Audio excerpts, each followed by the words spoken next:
Breaking news. తాడిపత్రిలో ఇంకా ఉద్రిక్తత కొనసాగుతోంది. పోలీసుల వలయంలో తాడిపత్రి నగరం ప్రస్తుతం ఉంది. అర్ధరాత్రికి తాడిపత్రికి పోలీసు బలగాలను తరలించారు. ఎమ్మెల్యే పెద్దారెడ్డి, జేసీ ప్రభాకర్ రెడ్డి ఇళ్ల దగ్గర బలగాలను మోహరించారు. ప్రస్తుతం తాడిపత్రిలో 144 సెక్షన్ అమలులో ఉంది.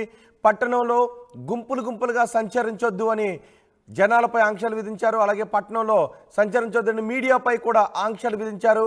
ఎమ్మెల్యే పెద్దారెడ్డికి ఇప్పటికే అరెస్ట్ నోటీసులు కూడా జారీ చేసినట్టుగా తెలుస్తోంది. వాళ్ళ తాడిపత్రి నుంచి వేరే ప్రాంతానికి తరలిస్తారు అని తెలుస్తోంది. ఎమ్మెల్యే పెద్దారెడ్డి పోలీసులు అదుపులోనే ఉన్నారు ప్రస్తుతం. ఎన్నికల రోజు మనం చూసాం. ఎన్నికల రోజు తాడిపత్రి రణరంగంగా మారిపోయింది. తాడిపత్రిలో ఒకరికొకరు కొట్టుకున్నారు, వాహనాలు తగలబెట్టుకున్నారు, భీతావాహ వాతావరణాన్ని సృష్టించారు. తాడిపత్రిలో ఒక స్థాయిలో పరిస్థితి అదుపు తప్పింది. పోలీసులు లాఠీచార్జ్ చేయాల్సి కూడా వచ్చింది. జేసీ వర్గానికి చెందినవారు, పెద్దారెడ్డి వర్గానికి చెందినవారు ఇద్దరు కూడా రాళ్లు రూకున్నారు, కర్రలతో కొట్టుకున్నారు. దీంతో లాఠీచార్జ్ చేయాల్సి వచ్చింది. పరిస్థితి అదుపు తప్పింది. కానీ ఎన్నికల తర్వాత కూడా అదే పరిస్థితి తాడిపత్రిలో కొనసాగుతోంది. ఇప్పుడు కూడా అర్ధరాత్రి కూడా టెన్షన్ వాతావరణం చోటు చేసుకోవడంతో అదనపు బలగాలను మళ్ళీ తాడిపత్రికి పంపించారు. తాడిపత్రిలో ప్రతిసారి ఎలక్షన్స్ జరిగినప్పుడు ఇదే పరిస్థితి కనిపిస్తుంది. తాడిపత్రిలో సమస్యాత్మక దృశ్యాలే చోటు చేసుకుంటూ ఉంటాయి, సమస్యాత్మక ఘటనలు చోటు చేసుకుంటాయి, అల్లర్లు చోటు చేసుకుంటాయి. కాబట్టి పోలీసులు అలర్ట్గా ఉండాలి. కానీ ఈసారి పోలీసు బలగాలు ఉన్నప్పటికీ కూడా ఇరు వర్గాలని అదుపు చేయలేకపోయారు.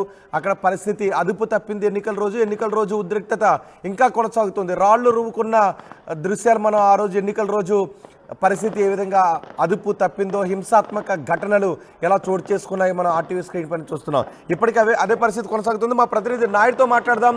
నాయుడు, ఏంటి ఎన్నికల రోజు నుంచి, పోలింగ్ రోజు నుంచి ఇప్పటి వరకు కూడా అదే పరిస్థితి కొనసాగడానికి కారణం ఏంటి? అసలు తాడిపత్రిలో ఏం జరుగుతోంది? Thank you Rohit. మొత్తం మీద అయితే మాత్రం సార్వత్రిక ఎన్నికల్లో భాగంగా తాడిపత్రి, అనంతపురం జిల్లా తాడిపత్రి పట్టణంలో ఆ రోజు మొదలైనటువంటి ఘర్షణలు ఈ రోజు కూడా కొనసాగుతున్నాయి. అందులో ముఖ్యంగా నిన్న అర్ధరాత్రి వరకు కూడా పరిస్థితులు పోలీసులు అదుపులో లేవు. అర్ధరాత్రి నుంచి పోలీసులు అదుపులోకి వచ్చి మొత్తం మీద అయితే మాత్రం ఇక్కడ వైసీపీ మరియు టీడీపీ, అటు జేసీ ప్రభాకర్ రెడ్డి, కేతిరెడ్డి, పెద్దారెడ్డి వర్గాల మధ్య మాత్రం రాళ్ళు రూకొని ఏకంగా దాడులు చేసుకునే సంఘటనలు కూడా మనం ఆర్టీవీ ఎక్స్క్లూజివ్గా అందించింది. ఇటువంటి పరిస్థితుల్లోనే ముఖ్యంగా ఇప్పటికైనా అవి ఆగుతాయని చెప్పేసి పోలీసు వర్గాలు అయితే చెప్తున్నప్పటికీ మాత్రం రోజుకి పెచ్చుమెరుతున్నటువంటి పరిస్థితి. మొత్తం మీద ఇటువంటి పరిస్థితులు, ఎందుకంటే ఎన్నికల తర్వాత గతంలో కూడా చాలాసార్లు ఇటువంటివి పునరావృతం అయ్యాయి. మరి పోలీసులు ఎందుకు ఈ రకంగా చర్యలు తీసుకోలేదు అనేది తాడిపత్రి ప్రజలు ఒకవైపు ప్రశ్న చర్చించుకుంటూనే, ముఖ్యంగా నిన్న జరిగిన సంఘటన, దాదాపు వీరి ఇళ్ల మధ్యలో ఖాళీ ప్లేస్, ఒక గ్రౌండ్ మాత్రమే ఉంటుంది. ఈ ఇంటి దగ్గర నుంచి ఆ ఇంటి దగ్గర వరకు రాళ్ళు రూకోవడము, ఏకంగా పోలీసులు పొగ బాంబు, స్మోక్ బాంబ్స్ ఉపయోగించిన ఆ స్మోక్ బాంబ్స్ కూడా తిరిగి మరి పడిన వెంటనే వారి పైకి, పోలీసుల పైకే విసిరేసినటువంటి పరిస్థితి. గాల్లో కూడా ఒక రౌండ్ ఫైర్ కూడా చేసినటువంటి పరిస్థితి. ఇటువంటి పరిస్థితుల్లో మరి అక్కడ అయితే మాత్రం దాదాపు అర్ధరాత్రి వరకు ఈ పరిస్థితి అయితే కొనసాగుతూ ఉంది. ముఖ్యంగా అనంతపురం నుంచి బలగాలు వెళ్ళిన తర్వాతనే అక్కడ కాస్త అంతో ఇంతో పరిస్థితి పోలీసులు అదుపులోకి వచ్చిందని చెప్పవచ్చు. మొత్తానికి అయితే మాత్రం ఇటువంటి పరిస్థితుల్లో కేతిరెడ్డి, పెద్దారెడ్డిని మరి పోలీసులు అదుపులోకి తీసుకున్నట్టుగా చెప్తున్నారు. కానీ అది ఎక్కడ పోలీసులు అయితే ధృవీకరించడం లేదు. మరి అలాగే ఈరోజు ఉదయం తెల్లవారుజామున అయితే మాత్రం జేసీ ప్రభాకర్ రెడ్డి ఇంటిపైకి దాదాపు 3 గంటల సమయంలో దాదాపు చాలా మంది పోలీసులు ఒకేసారి దాడి చేసినటువంటి పరిస్థితి. అప్పుడైతే మాత్రం అక్కడ దాదాపు 30 మంది అనుచరులను అరెస్ట్ చేశారు. ఒక వ్యక్తికి కూడా తీవ్ర గాయాలైనట్టు కూడా తెలుస్తోంది. ఇటువంటి పరిస్థితుల్లోనే అక్కడ జేసీ అస్మిత్ రెడ్డి కానీ, జేసీ ప్రభాకర్ రెడ్డి కానీ ఇంట్లో లేరు అని మనకు గట్టి సమాచారం. ఇటువంటి పరిస్థితుల్లో మరి మొత్తం మీద నాయుడు, తాడిపత్రి సమస్యాత్మక ప్రదేశం అని తెలుసు, సమస్యాత్మక ప్రాంతం అని తెలుసు. ప్రతిసారి అల్లర్లు జరుగుతాయని పోలీసుల నోటీసులో ఉంటుంది, ఇంటెలిజెన్స్ రిపోర్ట్ ఉంటుంది. కానీ ఆ స్థాయిలో అరికట్టడంలో పోలీసులు ఎందుకు విఫలమయ్యారు? ఎన్నికల రోజు ఆ స్థాయిలో గొడవలు జరిగినా అదనపు బలగాలను అక్కడికి పంపించకుండా పోలీసులు ఎందుకు కొంత నిర్లిప్తతను ప్రదర్శించారు? అంటే ఇది చూస్తే మాత్రం ఖచ్చితంగా పోలీస్ వైపు నుంచి చూస్తే మాత్రం ఫెయిల్యూర్ అని చెప్పుకోవచ్చు. ఎందుకంటే గత ఎన్నికలు, సార్వత్రిక ఎన్నికలు కావచ్చు, స్థానిక సంస్థల ఎన్నికలు కావచ్చు, ఖచ్చితంగా తాడిపత్రి నియోజకవర్గంలో after election, in front of elections అనేది మాత్రం ఖచ్చితంగా చెప్పుకోవచ్చు. ఆఫ్టర్ ఎలక్షన్ అనేది ఖచ్చితంగా గ్రామాల్లో కానీ, తాడిపత్రి నగరంలో కానీ ఖచ్చితంగా అల్లర్లు జరిగే అవకాశం గతంలో కూడా చూస్తాం. ఇటువంటి పరిస్థితుల్లో అక్కడ దాడులు జరిగే పరిస్థితి ఉంటుంది అని చెప్పేసి పోలీసులు ఎందుకు ఎక్స్పెక్ట్ చేయలేకపోయారు. ముఖ్యంగా ఇంటెలిజెన్స్ రిపోర్ట్స్ కూడా కొంచెం వీరికి అంత దానిపైన దృష్టి పెట్టలేదు అనేది కూడా చాలా చర్చ జరుగుతుంది. ఇటువంటి పరిస్థితుల్లో ఏదైతే ఉందో మొత్తం మీద అయితే మాత్రం అక్కడ పోలీసు బలగాలను కూడా మరి అక్కడ నుంచి తరలించారా? మరి నిన్నటి రోజు అయితే మాత్రం నిన్న ఇక్కడ దాడు ఇరు వర్గాల మధ్య దాదాపు ఇటువైపు 1000 మంది అటువైపు 500 మంది దాడులు చేసుకుంటున్నప్పుడు కూడా పోలీసు బలగాలు లేవు అసలు అక్కడ. ఇటువంటి పరిస్థితుల్లో ఎందుకంటే రోడ్డు మీదకి రానియకుండా కూడా ఇటువంటి వారిని రానికుండా కూడా చేసి ఉంటే ఇంకా ఇంత బీతావాహ పరిస్థితి అనేది అంటే ఎన్నికలైన తర్వాత ఎన్నికల రోజు గొడవ తర్వాత బలగాలను అక్కడ నుంచి తరలించేశారా? బలగాలు వెళ్ళి మళ్ళీ రాత్రి వచ్చారా? నిన్న పోలీసులు అక్కడ ఎవరు లేకపోవడం బలగాలు చూస్తుంటే తరలించారనే చెప్పుకోవచ్చు. ఎందుకంటే నిన్న మధ్యాహ్నం జరిగిన గొడవ నిన్న రాత్రి అర్ధరాత్రి పోలీసులు అనంతపురం నుంచి పోలీసు బలగాలు వెళ్ళేంత వరకు కూడా పోలీసులు అదుపులో లేదు అసలు.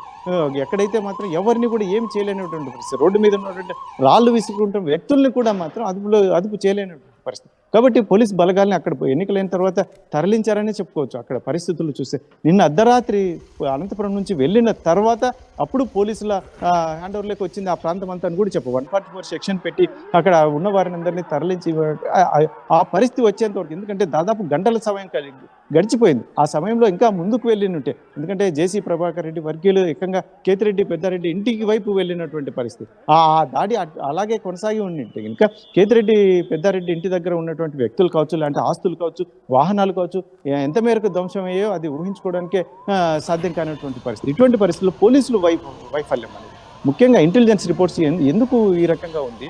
ఎందుకంటే ఎన్నికలు జరిగిన తర్వాత సర్వత్రకే మామూలుగా స్థానిక సంస్థల ఎన్నికల తర్వాత కూడా గొడవలు జరిగిన పరిస్థితులు గతంలో దాఖలాలు చాలా చూశారు. ఇటువంటి పరిస్థితుల్లో పోలీసులు ఎందుకు అప్రమత్తంగా లేరు అనేది మాత్రం ఒకవైపు చర్చ జరుగుతోంది. ఇటువంటి పరిస్థితుల్లో ఈ రోజైతే మాత్రం మరి మొత్తం అల్లరిలో పాల్గొన్నటువంటి ఫోటోలు కావచ్చు, వీడియోలు ఆధారంగా ఈ అల్లరిలో పాల్గొన్నటువంటి వ్యక్తులను గుర్తించడానికి పెద్ద ఎత్తున టీములు తిరుగుతున్నాయి. ఇక్కడ నుంచి దాదాపు చాలా మంది ఈ వ్యక్తులు ఎవరైతే ఉన్నా అల్లర్లకు సంబంధించిన వ్యక్తులు కావచ్చు, అటు వైసీపీ కావచ్చు, టీడీపీ కావచ్చు, వ్యక్తులు అయితే మాత్రం ఇప్పటికే తాడిపత్రి పట్టణం వదిలేసి వారి బయటకు వెళ్ళినట్టుగా తెలుస్తుంది. ఇటువంటి పరిస్థితుల్లో మరి గాలింపు చర్యలు అయితే మాత్రం ఆ స్థాయిలో ఎన్నికల పోలింగ్ రోజు ఆ స్థాయిలో హింస చెలరేగినప్పటికీ మళ్ళీ దాని ప్రభావం ఉంటుంది, మళ్ళీ హింస చెలరేగొచ్చు అని పోలీసులు అంచనా వేయలేకపోయారా?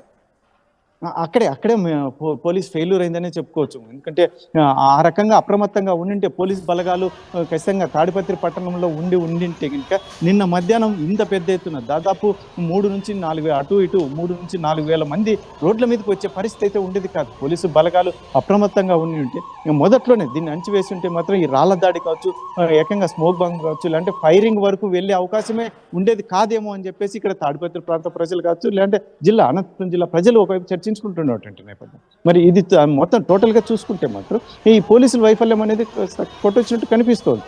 ముఖ్యంగా ఇక్కడ ఎస్పీ కూడా ఈ మధ్య కాలంలో వచ్చినప్పటికీ మిగతా సిబ్బంది, పోలీస్ సిబ్బందికి అయితే మాత్రం నోటీస్లో ఉంటుంది. ఈ ఇంటెలిజెన్స్ రిపోర్ట్స్ కూడా ఖచ్చితంగా నోటీస్లో ఉంటాయి. ఎక్కడెక్కడ సమస్యాత్మక ప్రాంతాలు, ముఖ్యంగా ఎన్నికల తర్వాత ఎటువంటి గొడవలు జరుగుతాయి, ఏ ప్రాంతాలు అని చెప్పేసి వాళ్ళ రికగ్నిషన్ అయితే ఉంటుంది. కాకపోతే మాత్రం బలగాలు అక్కడ లేకపోవడం అనేది పూర్తిగా పోలీసుల వైఫల్యం. అసలు పెద్దారెడ్డి వర్గీయులు, ఇటు జేసీ వర్గీయులు ఇప్పుడు ఏమంటున్నారు? అదే మొత్తం మీద అయితే మాత్రం పోలీసుల దాడులు మొదలయ్యాయి. ఇళ్ల వద్దకు వెళ్ళి ఎవరైతే ఈ దాడుల్లో స్వచ్ఛందంగా పాల్గొన్నారో, ఎస్పెషల్లీ ఫొటోస్, వీడియోస్ ఆధారంగా వాళ్ళ ఇళ్లను గుర్తించి వాళ్ళ ఇంటి దగ్గరికి వెళ్ళి పోలీసులు వాళ్ళని అరెస్ట్ చేసే క్రమంలో ఉన్నారు. ఇటువంటి పరిస్థితుల్లో మొత్తం చాలా మంది ఈ తాడిపత్రి వదిలేసి వాళ్ళ గ్రామాలకు వెళ్ళినట్టుగా తెలుస్తుంది, బయట ప్రాంతాలకు వెళ్ళినట్టుగా తెలుస్తుంది. మొత్తం మీద అయితే మాత్రం పోలీసులు ఇలా గట్టిగా ఉంటే తాడిపత్రి కంట్రోల్లోకి వచ్చే పరిస్థితులు లేవు. అది మరీ కొంచెం కాస్త అలసత్వంగా తీసుకుంటే పోలీసులు మాత్రం తిరిగి గొడవలు జరిగే అవకాశం ఉందని చెప్పేసి మాత్రం తాడిపత్రి ప్రజలు చెప్తున్నారు. రోహిత్, రాయ్ నాయుడు, తాడిపత్రిలో ఇంకా ఉద్రిక్తత కొనసాగుతోంది. ప్రస్తుతం తాడిపత్రి నగరం మొత్తం పోలీసుల వలయంలో ఉంది. అర్ధరాత్రి తాడిపత్రికి పోలీసు బలగాలను తరలించారు. ఎమ్మెల్యే పెద్దారెడ్డి, జేసీ ప్రభాకర్ రెడ్డి ఇళ్ల దగ్గర బలగాలు మోహరించారు. తాడిపత్రిలో ప్రస్తుతం 144 సెక్షన్ అమల్లో ఉంది. ఎవరు గుంపులుగా తిరగొద్దు అని ఆంక్షలు కూడా విధించారు. ఎమ్మెల్యే పెద్దారెడ్డిని ఇప్పటికే పోలీసులు అదుపులోకి తీసుకున్నారు. ఇవాళ తాడిపత్రి నుంచి వేరే ప్రాంతానికి తరలిస్తారనే సమాచారం.